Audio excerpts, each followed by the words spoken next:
Welcome to MR భక్తి TV. నేను మీ నవీన్. వారాహి నవరాత్రుల్లో 7వ రోజు అమ్మవారిని ఏ రూపంలో పూజించాలి, ఏ పూలతో అర్చన చేయాలి, అదేవిధంగా అమ్మవారికి ఇష్టమైన నైవేద్యం ఏంటి, వీటి గురించి అడిగి తెలుసుకుందాం. ప్రస్తుతం మనతో వచ్చేసి ప్రముఖ జ్యోతిష్య పండితులు బ్రహ్మశ్రీ నందిబట్ల శ్రీహరి శర్మ గారు ఉన్నారు.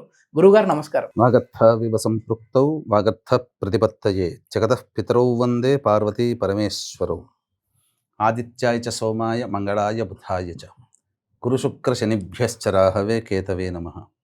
శృంగేరి జగద్గురు పీఠాధిపతులకి కంచి పీఠాధిపతులకి నమస్కారములు తెలియజేసుకుంటూ కార్యక్రమాన్ని ప్రారంభిద్దాం. గురుగారు, ఇప్పటికే వారాహి నవరాత్రుల్లో మనం మొదటి రోజు నుంచి 6వ రోజు వరకు అమ్మవారిని ఏ రూపంలో పూజించాలి, ఎలా అర్చన చేయాలి అని చెప్పేసి చెప్పుకుంటూ వచ్చాము.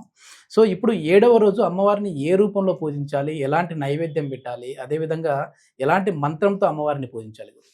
వారాహి అమ్మవారి నవరాత్రులు 6 రోజులుగా చేసుకుంటూ వస్తున్నారు. ప్రతిరోజు ఉన్న అమ్మవారి చిత్రపటానికి ఒక్కొక్క రూప వర్ణన చేసుకోమని చెబుతూ వస్తున్నాం. ఇప్పుడు ఈ 7వ రోజున వారాహి అమ్మవారిని మహావారాహి అమ్మవారి రూపంలో కొలుచుకోవాలి. లలిత అమ్మవారి చిత్రపటాన్ని పెట్టుకుని చేసుకునేటువంటి వాళ్ళు చాముండి రూపంలో అమ్మవారిని ఈ రోజున కొలవాలి.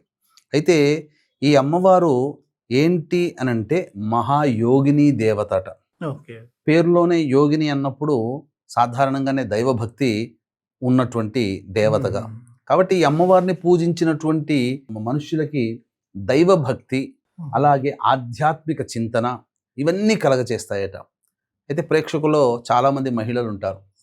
అంటే అమ్మవారిని పూజించే క్రమంలో నా పిల్లలకి దైవభక్తి లేదు, ఈ సంబంధించి అలాగే భర్తకి నమ్మకం ఉండదు, ఇలా బాధపడుతూ చేస్తూ ఉంటుంటారు. వాళ్ళు కూడా నా పక్కన ఉంటే బాగుంటుంది కదా పిల్లలు భర్త అని. అటువంటి భక్తి లేని కుటుంబంలో ఈ అమ్మవారిని ఎవరైతే పూజిస్తారో అందరికీ భక్తి పారవశ్యం కలుగుతుందని చెప్పి ఈ అమ్మవారి ఆరాధన ద్వారా, ఈ అమ్మవారిని పూజించడం ద్వారా మోక్షత్వ సిద్ధి కలుగుతుంది. మోక్షత్వము అంటే ఎక్కడో మనం మరణించిన తర్వాత స్వర్గలోకంలో మనం సుఖానుభవాలు అని అంటాం కదా, అది ఒక కాన్సెప్ట్. మోక్షత్వము అన్నప్పుడు ఇక్కడ మనుష్యుడు కలియుగంలో మనం జన్మించాం కాబట్టి ఈ కలియుగంలో మనుషుడికి బాధలు ఇబ్బంది పెడుతూ ఉంటుంటాయి. ఆ బాధల నుంచి మోక్షం కలుగుతుంది. అలా అనువదించుకోవాలి తప్ప మోక్షం అనగానే మనం పోయిన తర్వాత మోక్షం అని అలా కాదు. మనం ఏదైతే ప్రెజెంట్ మనం ఇబ్బందులు హర్డిల్స్ అని అనుభవిస్తున్నామో ఆ హర్డిల్స్ కి మోక్షం కలుగుతుంది అనే భావన.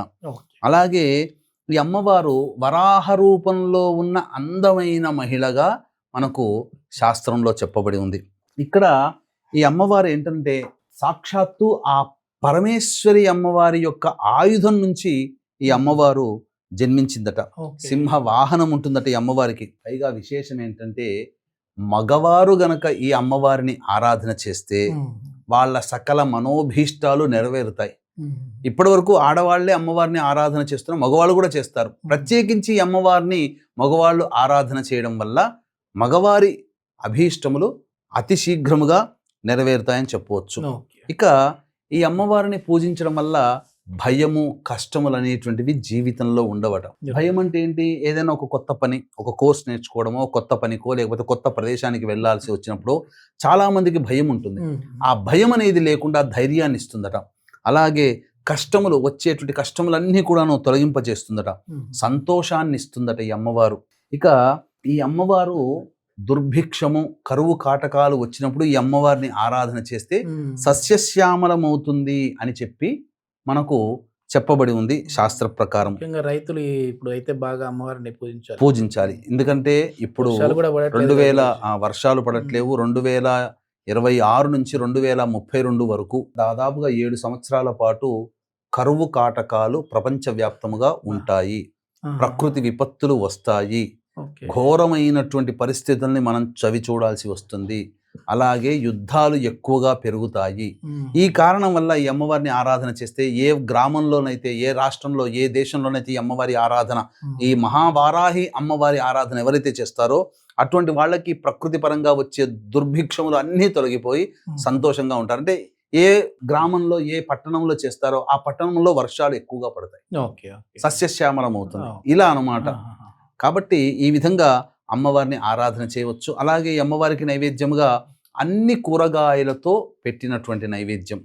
అంటే మనము ఈ సంబంధించినటువంటి దుర్గా నవరాత్రులు చేసేటప్పుడు అన్ని రకాల కూరగాయలు శాకంబరి రూపంగా ఉంటాం కదా, ఈ అమ్మవారి కూడా ఆ విధంగా శాకంబరి రూపంగా అన్ని ఆకుకూరలు కాయగూరలతో నింపి నైవేద్యంగా అమ్మవారికి సమర్పించాలి. ఓకే గురూజీ, అమ్మవారికి అంటే ధూపం అంటే చాలా ఇష్టం కదా గురూజీ, సో ధూప ద్రవ్యాలు ఏంటి, అదే విధంగా ఏ దీపం అనేది అమ్మవారికి వెలిగించారు? ప్రధానంగా అమ్మవారికి, ఈ యొక్క వారాహి అమ్మవారికి ధూపం అంటే చాలా ప్రీతికరం. ఇప్పుడు చెప్పుకోబోయేటువంటి వస్తువులు ఏవైతే ఉంటాయో అన్నీ లభించాలని లేదు నాయన. దొరికినన్ని వస్తువులతో అమ్మవారికి ధూపం వేయవచ్చు. కాబట్టి ఈ అమ్మవారికి ధూపం వేయడం వల్ల మన ఇంట్లో ఉన్నటువంటి నెగిటివ్ ఎనర్జీ, మన ఒంట్లో ఉన్నటువంటి నెగిటివ్ ఎనర్జీ పూర్తిగా తొలగిపోతాయని చెప్పడంలో ఏమాత్రం సందేహం లేదు. విషయాలు తెలుసుకుందాం.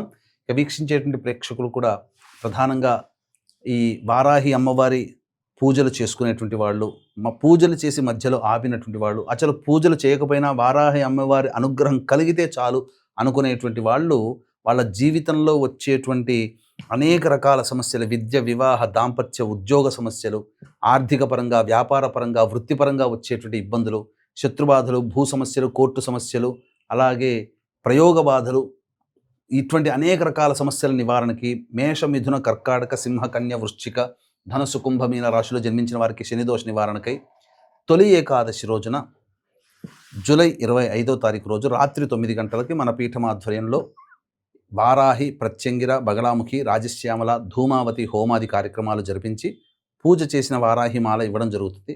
అవకాశం ఉన్నటువంటి వాళ్ళు జూలై 25వ తారీఖు రాత్రి 8 గంటల లోపల స్క్రీన్పై కనిపిస్తున్న నెంబర్కి కాంటాక్ట్ చేసి మీ గోత్రనామాదులు నమోదు చేసుకోవచ్చు.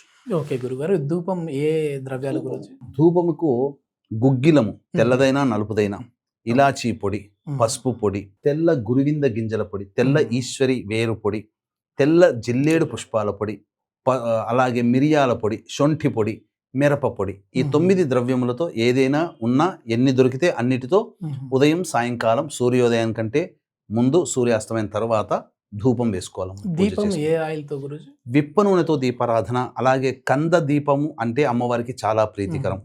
ఇక నైవేద్యంగా అన్ని సంబంధించినటువంటి కూరగాయలు పెట్టామని చెప్పాము కదా. రెగ్యులర్గా దానిమ్మ పండ్లు, పనస పండు, విప్ప పూలు, బెల్లం పానకం, అలాగే తేనె, కందగడ్డ, మరియు ఈ సంబంధించినటువంటి చిలకడదుంప, స్వీట్ పొటాటో, అలాగే ఇలాచి, ఆవు నెయ్యి, నువ్వులతో చేసినటువంటి లడ్డూలు, ఇవన్నీ కూడా అమ్మవారికి, బెల్లం పానకం, ఇవన్నీ కూడా అమ్మవారికి నైవేద్యంగా పెట్టాలి. అమ్మవారికి ఇష్టమైన పువ్వులు ఏంటి గురుజీ? అంటే ఏ పూలతో అమ్మవారిని? నీలిరంగు పుష్పాలు, నీలిరంగు చామంతి, నీలిరంగు శంకు పుష్పాలు, నల్ల కలువ పుష్పాలు, ఎరుపు రంగు పుష్పాలు, ఎరుపు రంగు చామంతి, అలాగే గులాబీలు, నాటు గులాబీ పూలు, పారిజాత పుష్పాలు, ఎర్ర తామర పుష్పాలు ఈ అమ్మవారికి చాలా ప్రీతికరం అని చెప్పవచ్చు. అమ్మవారి అనుగ్రహం మనకి త్వరగా కలగాలంటే ఏ మంత్రంతో అమ్మవారిని పఠించాలి గురుజీ? ధూపము, దీపము, నైవేద్యము తరువాత తాంబూలం. ఈ తాంబూలంలో సున్నము, కాచు, జాజికాయ, జాపత్రి, ఇలాచి, లవంగాలు, కుంకుమ పువ్వు, పచ్చకర్పూరం ఇవన్నీ వేసి 2 పెట్టుకోవాలి. ఒకటి అమ్మవారికి ఉండేటట్టుగా, రెండవది పూజానంతరం ఈ యొక్క పూజ చేసుకున్న వాళ్ళు తాంబూల స్వీకరణ చేయాలి. ఇక అమ్మవారిని ప్రసన్నం పొందడం కోసమై ఇప్పుడు చెప్పబోయేటువంటి మంత్రాన్ని ఉదయం 108, సాయంత్రం 108 లేదా 108 సార్లు అయినా కానీ చేయవచ్చు. ఆ మంత్రం ఓం మహిషధ్వజాయై విద్మహే దండహస్తాయై చ ధీమహి తన్నో వారాహి ప్రచోదయాత్, ఈ మంత్రాన్ని పఠించాలి. ఓకే గురూజీ, ఇది మొత్తం మీద వారాహి నవరాత్రుల్లో 7వ రోజు అమ్మవారిని ఏ రూపంలో పూజించాలి, ఎలాంటి నైవేద్యం సమర్పించాలనేది తెలుసుకున్నాం కదా. అదేవిధంగా మన ఛానల్లో 8వ రోజు 9వ రోజుకు సంబంధించిన పూజా విధానాలు కూడా ఉన్నాయి, వాటిని కూడా చూడవలసిందిగా మనవి. ధన్యవాదాలు గురూజీ. సర్వం శ్రీ ఉమామహేశ్వర పరబ్రహ్మార్పణమస్తు.